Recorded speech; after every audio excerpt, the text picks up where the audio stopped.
ನಿಮ್ಮ ಹಳೆಯ ಒಡವೆನ ಅಧಿಕ ಬೆಲೆಗೆ ಮಾರಬೇಕೆ? ಅಟಿಕಾಗೆ ಕಾಲ್ ಮಾಡಿ 8803000300. Attica gold company. Ayub Khan sir, first reaction ನಿಮ್ಮದು ಪ್ರಿಯಾಂಕಾ ಖರ್ಗೆ ಅವರ ಈ ನಡೆಯ ಕುರಿತು, ಈ ಸ್ಟೇಟ್ಮೆಂಟ್ಗೆ? ನಮಗೆ ಏನಾಗಿದೆ ಗೊತ್ತು ಮೇಡಮ್, ಭಾಳ ಆಶ್ಚರ್ಯ ಆಗಿಬಿಟ್ಟಿದೆ. ಎಲೆಕ್ಷನ್ಗೆ ಬರೋಕ್ಕೆ ಮುಂಚೆ ಒಂಥರ ಹಿಂದೂಗಳು ನಮಗೆ ಬೇಕು ಅಂತ ಇವ್ರು ಹೇಳ್ತಾರೆ.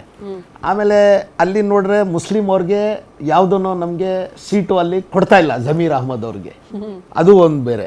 ಇವ್ರಿಗೆ ರಾಜಕೀಯ ಹೆಂಗೆ ಬರ್ತಾ ಇದೆ ಗೊತ್ತಾ, ಹೇಳೋಕ್ಕೆ ನಮಗೆ ಇಷ್ಟ ಆಗ್ತಾ ಇಲ್ಲ, ಹಂಗೆ ಇವರು ರಾಜಕೀಯ ಮಾಡ್ತಾ ಇದ್ದಾರೆ. ರಾಜಕೀಯ ಮಾಡಿದ್ರೆ ಒಳ್ಳೆ ರೀತಿಯಿಂದ ಒಂದು ರಾಜಕೀಯ, ಯಾಕಂದರೆ ನಾವು ಸಂಘಟನೆಯಲ್ಲಿ ಇದ್ದೀವಿ. ಏನಕ್ಕೆಂದರೆ ಏನನ್ನ ನಾಳೆ ದಿವಸ ಹೆಚ್ಚು ಕಮ್ಮಿ ಆದರೆ ನಾವು ಎಲ್ಲಿನ ಹೋಗಿ ಮಾತಾಡ್ತೀವಿ.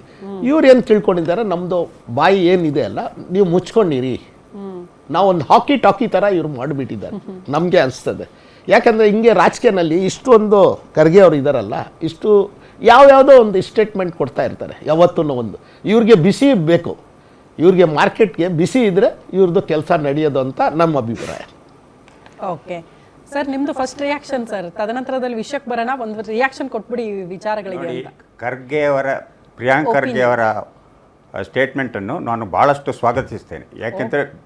ಯಾಕೆ ಅಂತ ಹೇಳಿದರೆ, ಅವರು ಗೃಹ ಇಲಾಖೆಯಲ್ಲಿ ಇಲ್ಲದೇ ಇರುವಾಗಲೂ, ಬೇರೆಯವರು IT-BT ಮತ್ತು ಪಂಚಾಯತ್ ರಾಜ್ ಇಲಾಖೆಯಲ್ಲಿ ಇರುವಾಗಲೂ ಅವರು ಡಿಮಾಂಡ್ ಮಾಡಿದರು RSSಗೆ ಬ್ಯಾನ್ ಮಾಡಬೇಕು. Because it is a somewhat like a terrorist organisation spreading hatred.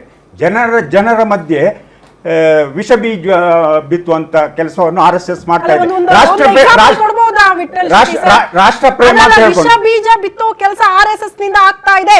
ಇದರಿಂದ ದೇಶಕ್ಕೆ ಮಾರಕ, ರಾಜ್ಯಕ್ಕೆ ಮಾರಕ ಆಗಿರುವಂತಹ ವಿಚಾರಗಳು ಇದೆ ಅನ್ನೋದನ್ನು ಒಂದು ಎಕ್ಸಾಂಪಲ್ ಕೊಟ್ಟು ಹೇಳ್ಬೋದಲ್ಲ ನೀವು? ಒಂದು ಎಕ್ಸಾಂಪಲ್ ಕೊಡಿ, ಯಾವ ಕೆಲಸ ಮಾಡಿದೆ RSS ಅಂತ. ಹಿಂದೂ ಮುಸ್ಲಿಂ ಅಂತ ಹೇಳಿಕೊಂಡು ಮುಸ್ಲಿಂ ಹಿಂದೂ ಮುಸ್ಲಿಂ ದೇಶ ಯಾಕೆ? ಮುಸ್ಲಿಮರು ಭಾರತೀಯ ಪ್ರಜೆಗಳಲ್ವಾ? ಮುಸ್ಲಿಮರನ್ನು ನೀವು ಪಾಕಿಸ್ತಾನಕ್ಕೆ ಹೋಗಿ, ನಾವು ಯಾವುದೇ ಒಂದು BJP ಅಥವಾ ಕೇಂದ್ರದ ಸರ್ಕಾರ ದೂರಿದ್ರೆ ನೀವು ದೂರಬಾರ್ದು, ನೀವು ದೇಶದ್ರೋಹಿಗಳು, ನೀವು ಪಾಕಿಸ್ತಾನ. ಯಾರು ನಮ್ಮನ್ನು ದೇಶದ್ರೋಹಿಗಳು ಅಂತ ಕರೀಲಿಕ್ಕೆ ಅಧಿಕಾರ? RSS ಹೇಳಿದ್ರೆ, ಈ RSS ನ ಮುಖಂಡರು ಎಷ್ಟು ಜನ ಆರ್ಮಿಯಲ್ಲಿದ್ದಾರೆ, ಎಷ್ಟು ಜನ ಅಗ್ನಿವೀರಿಗೆ ಹೋಗಿದ್ದಾರೆ, ಯಾಕೆ ಇವರು ರಿಜಿಸ್ಟರ್ ಮಾಡ್ಲಿಕ್ಕೊಂಡಿಲ್ಲ? ಯಾಕೆ ಇವರ ಹಣ ಎಲ್ಲಿಂದ ಬರ್ತದೆ? ಇವರ ಫಂಡಿಂಗ್ ಎಲ್ಲಿದೆ? ಅದು AML ಪ್ರಕಾರ ED CBI ಎಲ್ಲ ಯಾಕೆ ಇವರ ಮೇಲೆ ಆಕ್ಷನ್ ತಗೊಳ್ಳಿದಿಲ್ಲ? ಇವರ ಹಣದ ಬಗ್ಗೆ ಯಾಕೆ ವಿಚಾರ ಮಾಡ್ತಾ ಇಲ್ಲ? ಇವರ ಇಷ್ಟೆಲ್ಲ ಬಿಲ್ಡಿಂಗ್ ಎಲ್ಲಿದೆ? ಇದೆಲ್ಲ ರಾಷ್ಟ್ರದ್ರೋಹಿ ಕಾರ್ಯಕ್ರಮ. ಹಣ ಇಲ್ಲದೆ ನಾವು RSS ವಿಷ ಬೀಜ ಬಿತ್ತಾ ಇದೆ, ಇದರಿಂದ ದೇಶಕ್ಕೆ ಮಾರಕ ಅನ್ನೋದಲ್ಲ. ಅವರಿಗೆ ಫಂಡಿಂಗ್ ಎಲ್ಲಿಂದ ಇದೆ, ದುಡ್ಡು ಎಲ್ಲಿಂದ ಬರ್ತಾ ಇದೆ, ಅದ್ರ ಮೂಲ ಕೊಡಬೇಕು ಅನ್ನೋದನ್ನ ಕೇಳಬೇಕಾಗಿತ್ತು. ಅದನ್ನ ಹೊರತುಪಡಿಸಿ ಭಯೋತ್ಪಾದಕ ಚಟುವಟಿಕೆಗಳನ್ನ ಮಾಡುವ ರೀತಿಯಲ್ಲಿ ಅಯ್ಯೋ, ರಾಜ್ಯದಲ್ಲಿ ಜ್ವಲಂತ ಸಮಸ್ಯೆಗಳು ಬೇಕಾಬಿಟ್ಟಿಯಾಗಿದೆ ಸರ್. ಟಾರ್ಗೆಟ್ ಮಾಡಿ ವೈಯಕ್ತಿಕ ಆಗ್ತಾ ಇದೆ ಪ್ರಿಯಾಂಕಾ ಖರ್ಗೆ ಅವರೇ ಅಂತ. ಓಕೆ ಭಾಸ್ಕರನ್ ಸರ್, ಫಂಡಿಂಗ್ ದುಡ್ಡು ಎಲ್ಲಿಂದ ಬರುತ್ತೆ? ಟ್ರಾನ್ಸ್ಪರೆನ್ಸಿ ಬೇಕು, ಕೇಳಿದ್ರೆ ತಪ್ಪೇನು? ರಿಜಿಸ್ಟರ್ ಮಾಡ್ಕೊಳ್ಳಿ ಸಂಘ ಸಂಸ್ಥೆ. ಯಾಕೆ ಆಗ್ತಾ ಇಲ್ಲ ಅನ್ನೋದನ್ನ ಪ್ರಶ್ನೆ ಮಾಡ್ತಿದ್ದಾರೆ ಕಾಂಗ್ರೆಸ್ನವ್ರು. ತಪ್ಪೇನಿದೆ? NGO ನಾನ್ ಗವರ್ಮೆಂಟಲ್ ಆರ್ಗನೈಸೇಷನ್ ಆದ್ರೆ ಅದನ್ನ ರಿಜಿಸ್ಟರ್ ಮಾಡಬೇಕು. ಏನ್ ಹೇಳಿ, a group of individuals, like minded individuals, ರಾಷ್ಟ್ರಭಕ್ತಿ ಮತ್ತು ಧರ್ಮನಿಷ್ಠೆಯ ಪಾಠವನ್ನ ಯಾರು ಒಪ್ತಾರೆ ಅವ್ರಿಗೆ ಮಾಡಬೇಕಾದ್ರೆ ಅದಕ್ಕೆ ರಿಜಿಸ್ಟ್ರೇಷನ್ ಬೇಕಾಗಿಲ್ಲ ಅಂತ ಹೇಳಿ ಹಲವಾರು ಸಾರಿ ನಾನು ಹೇಳಿದ್ದೀನಿ. ಯಾವ ಕಾನೂನು ಇಲ್ಲ ಅಂತದ್ದು, ನೀವು ಮಾತಾಡಬೇಕು, ಯಾವ ಕಾನೂನು ಇಲ್ಲ, ಒಂದು ನಿಮಿಷ ರಿಜಿಸ್ಟರ್ ಮಾಡಬಾರದು ಅಂತ. ಇವರಿಗೆ ಕಾಂಗ್ರೆಸ್ನವರಿಗೆ ಯಾಕೆ ನಮ್ಮ ಮೇಲೆ ಅಷ್ಟು ಹೊಟ್ಟೆ ಉರಿ, ಹೊಟ್ಟೆ ನೋವು ಅಂದ್ರೆ, RSS ಸ್ಥಾಪನೆ ಆದದ್ದು 1925ನೇ ಇಸ್ವಿಯಲ್ಲಿ. 1923ನೇ ಇಸ್ವಿಯಲ್ಲೇನೆ ಇವರು ನಮಗೆ ಚಡ್ಡಿಗಳು ಅಂತ ಬೈತಾರಲ್ಲ, ಇದೇ ನೆಹರೂರವರು ಮತ್ತು ನಾರಾಯಣ ಸುಬ್ಬರಾವ್ ಹರ್ಡೀಕರ್ ಅವರು, ನಮ್ಮದೇ ಧಾರವಾಡ ಜಿಲ್ಲೆಯ ಒಬ್ಬ ವ್ಯಕ್ತಿ, ಹಿಂದೂಸ್ತಾನ್ ಸೇವಾದಳ ಅಂತ ಒಂದು ಮಾಡಿದ್ರು. ಆ ಹಿಂದೂಸ್ತಾನ್ ಸೇವಾದಳ ರಿಜಿಸ್ಟರ್ ಆಗಿದೆ, ಕೇಳಿ ಅವ್ರನ್ನ, ಉತ್ತರ ಕೊಡ್ಲಿ ಈಗ ಅವರು. ನಾವೇನು ರಾಷ್ಟ್ರದ್ರೋಹಿ ಮಾಡ್ತಾ ಇಲ್ಲ.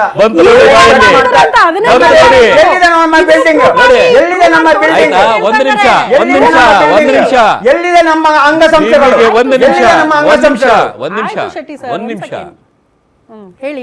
ಆಯ್ತಾ, ಇವ್ರು ರಿಜಿಸ್ಟರ್ ಆಗಿದ್ರಾ? ಇಲ್ಲ. ಈಗ KPCCಯ ಅಧ್ಯಕ್ಷರಾಗಿದ್ದಾರಲ್ಲ ಸನ್ಮಾನ್ಯ BK ಹರಿಪ್ರಸಾದ್ರವರು, ಅವರು ಸೇವಾದಳದ ರಾಷ್ಟ್ರೀಯ ಅಧ್ಯಕ್ಷರು ಆಗಿದ್ದರು. ಇವ್ರಿಗೆ ಒಂದು ವಿಚಾರ ಒಂದು ತಿಳ್ಕೋಬೇಕು.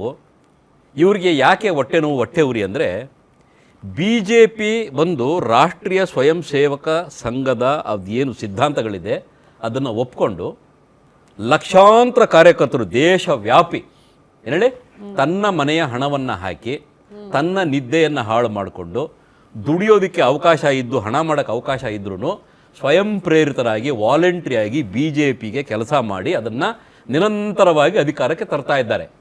ಕಾಂಗ್ರೆಸ್ನವರಿಗೆ ಮಗ್ಗಲ ಮುಳ್ಳು ಯಾಕಾಗಿದೆ RSS ಅಂದರೆ ಇದು ಒಂದೇ ಕಾರಣದಿಂದ. ಈಗ ಇವರು ತುಂಬ ಸೀರಿಯಸ್ ಆಗಿ ಕೆಲಸ ಮಾಡಿದ್ದಾರೆ ಅಂತ ತಿಳ್ಕೊಳ್ಳಿ RSS ವಿರುದ್ಧವಾಗಿ. ಈಗ 47ರಲ್ಲಿ ಸ್ವಾತಂತ್ರ್ಯ ಬಂದು ಇಲ್ಲಿಗೆ 78 ವರ್ಷಗಳು ತುಂಬುತ್ತಾ ಇದೆ. ಅದರಲ್ಲಿ 54ರಿಂದ 56 ವರ್ಷ ನೀವೇ ಅಧಿಕಾರವನ್ನು ಚಲಾಯಿಸಿದ್ದೀರಿ. ಯಾಕಪ್ಪ ಅವಾಗ ನಿಮಗೆ RSS-ಅನ್ನ ನಿಮಗೆ ಬ್ಯಾನ್ ಮಾಡೋ ಯೋಗ್ಯತೆ ಇರಲಿಲ್ವಾ? ಮನಸ್ಸಿರಲಿಲ್ವಾ? ಒಂದ್ ನಿಮಿಷ 1962ರಲ್ಲಿ ಚೈನಾ ಮೇಲೆ ಭಾರತ ದೇಶ ಹೀನಾಯವಾಗಿ ಯುದ್ಧವನ್ನು ಸೋತಾಗ ರಿಪಬ್ಲಿಕ್ ಡೇ ಪೆರೇಡ್ಗೆ RSSನ ಎಲ್ಲ ಕಾರ್ಯಕರ್ತರು ಪಥಸಂಚಲನದಲ್ಲಿ ಭಾಗವಹಿಸಬೇಕು ಅಂತೇಳಿ ನೆಹರು ಅವರು ಹೇಳಿರಲಿಲ್ವಾ? ಅಂದರೆ ನೆಹರು ಅವ್ರಿಗೆ ಅವತ್ತಿನ ದಿನ ಹುಚ್ಚಿಡ್ದಿತ್ತ ಅಥವಾ ಅವರಿಗೆ ಗೊತ್ತಿರಲಿಲ್ವಾ? ಬುದ್ಧಿಭ್ರಮಣೆ ಆಗಿತ್ತ ಅವತ್ತು ಅವ್ರಿಗೆ? ಇವ್ರಿಗೇನು ಅಂದರೆ BJPಯನ್ನು ಅಧಿಕಾರಕ್ಕೆ ತರೋದಕ್ಕೆ RSS ಬೆನ್ನುಮೂಳೆಯಾಗಿ ಕೆಲಸ ಮಾಡ್ತಾ ಇದೆ. ಆ ಬೆನ್ನುಮೂಳೆಯನ್ನು ಮುರಿಬೇಕು ಅಂತೇಳಿ ಒಂದು. ಎರಡನೇದು, ಇವರು ಖರ್ಗೆ ಅವ್ರು ಹೇಳ್ತಾರೆ ಅದನ್ನು ಬ್ಯಾನ್ ಮಾಡಿಬಿಡ್ತೀನಿ ಹಂಗೆ. ಅವ್ರಿಗೆ ಕಾನೂನೇ ಗೊತ್ತಿಲ್ಲ. ಏನೇಳೆ ಅವರ ಜಿಲ್ಲೆಯಲ್ಲೇನೆ SSLC ಮತ್ತು PUC ಫಲಿತಾಂಶ ನೋಡಿದ್ರೆ ಜನ, ನಾನು ಹೇಳಬಾರ್ದು, ಆಡಬಾರ್ದು ಭಾಷೆಯಲ್ಲಿ ಬೈತಾ ಇದ್ದಾರೆ ಅವರನ್ನ. ಏನೇಳೆ ದಿನ ಬೆಳಗಾದ್ರೆ ಉಗಿತಾ ಇದ್ದಾರೆ ಅವರನ್ನ. ಇವೆಲ್ಲವನ್ನು ಮುಚ್ಚಿಡೋದಕ್ಕೆ ಏನು ಮಾಡೋದು? ದಿನ ಬೆಳಗ್ಗೆ ಆದರೆ ಟಿಫನ್ ಟೈಮ್ಗೆ RSS, ಮಧ್ಯಾಹ್ನ ಊಟದ ಟೈಮ್ಗೆ BJP, ಸಾಯಂಕಾಲ ಟೀ ಟೈಮಿಗೆ ಅಮಿತ್ ಶಾ, ರಾತ್ರಿ ಮಲಗಬೇಕಾದ್ರೆ ಯೋಗಿ ಆದಿತ್ಯನಾಥ್. ಇದು ಬಿಟ್ಟರೆ ಬೇರೆ ಕೆಲಸನೇ ಇಲ್ವಾ ನಿಮಗೆ? ನಾನು ಕೇಳ್ತಾ ಇದ್ದೀನಿ ನೋಡಿ, ಅಫಿಷಿಯಲ್ ಆಗಿ ಕಾಂಗ್ರೆಸ್ ಕಾರ್ಯಕರ್ತ ಇವರಿಗೆ, ನಮ್ಮ ಸ್ಪೋಕ್ಸ್ ಪರ್ಸನ್ಗೆ, ಬೆಂಗಳೂರಿನಲ್ಲಿ 4500 ಇಲ್ಲೀಗಲ್ ಮಸಾಜ್ ಪಾರ್ಲರ್ಗಳಿದೆ.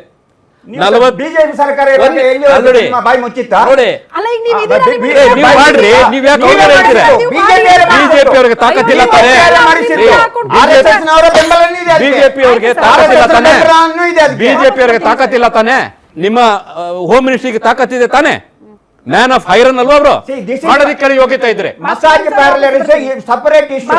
ಸಪರೇಟ್ ಇಶ್ಯೂ ಅಲ್ಲ ರೀ. 50,000 ಜನ ಒದ್ದಾಡ್ತಾ ಇದ್ದಾರೆ.